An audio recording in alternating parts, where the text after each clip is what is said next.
August 8, 1988, Corazon Aquino founded the Presidential Task Force for Science and Technology, which developed the first Science and Technology Master Plan, STMP. STMP's goal is for the Philippines to achieve emerging market status by 2000. During Corazon Aquino's State of the Union address in 1990, she said that the development of science and technology is one of the government's three main priorities for economic recovery.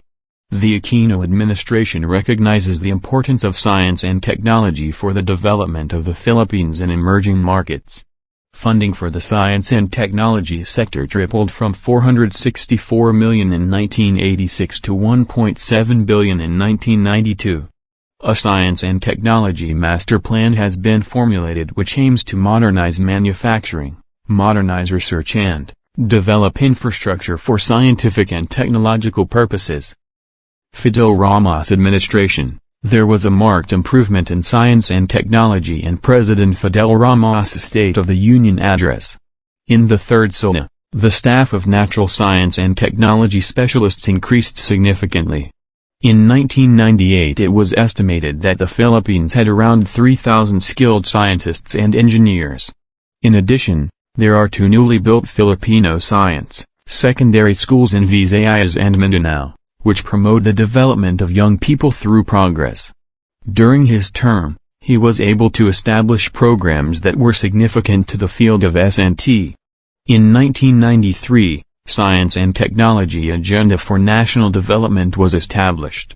Among its priorities were, 1. Exporting winners identified by the DTI, 2. Domestic needs identified by the President's Council for Countryside Development, 3. Support industries and, 4. Coconut industry development.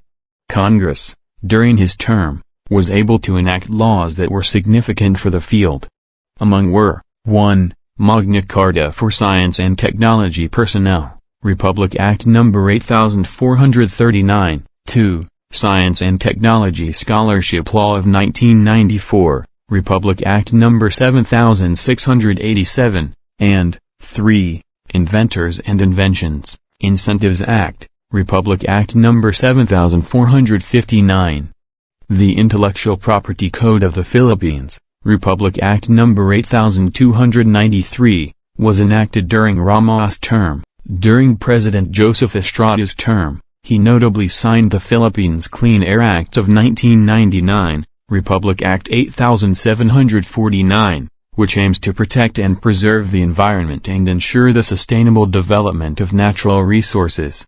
The Electronic Commerce Act 2000, Republic Act 8792, which prohibits computer hacking and offers opportunities for new businesses emerging from the new internet-driven economy.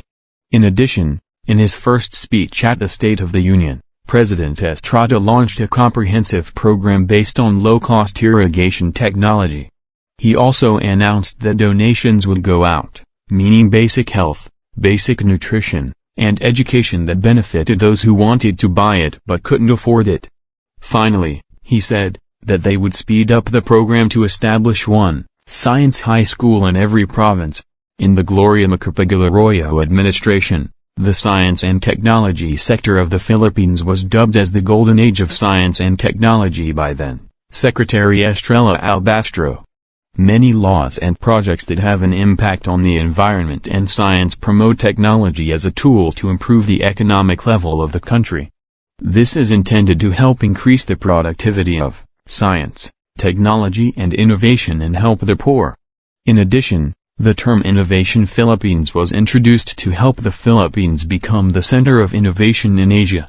Supporting the environment is one of the main focuses of technology development in the Philippines. One of the most famous laws passed by his government was the RA 9367 or the Biofuels Act. This law promotes the development and use of biofuels throughout the country. This could potentially allow for a cheaper alternative to gasoline as a medium for producing energy. In 2014, President Aquino conferred 4 new national scientists for their contribution in the scientific field. Academicians Gavino C. Trano, Angel C. Alcala, Ramon C. Barba, and Edgardo de Gomes was honored in their respective fields. Trano's contributions have helped many families and coastal populations through extensive research on algal species.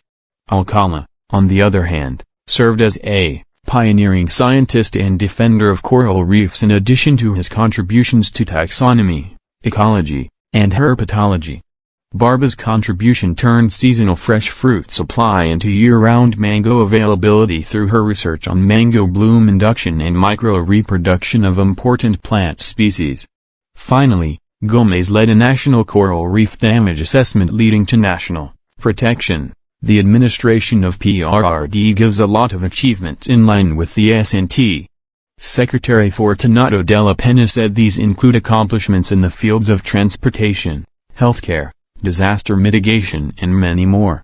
He also said that the Philippines was ranked 54th in the Global Innovation Index in 2019, up 19 degrees from their previous ranking, which was 73rd in 2018 and 2017.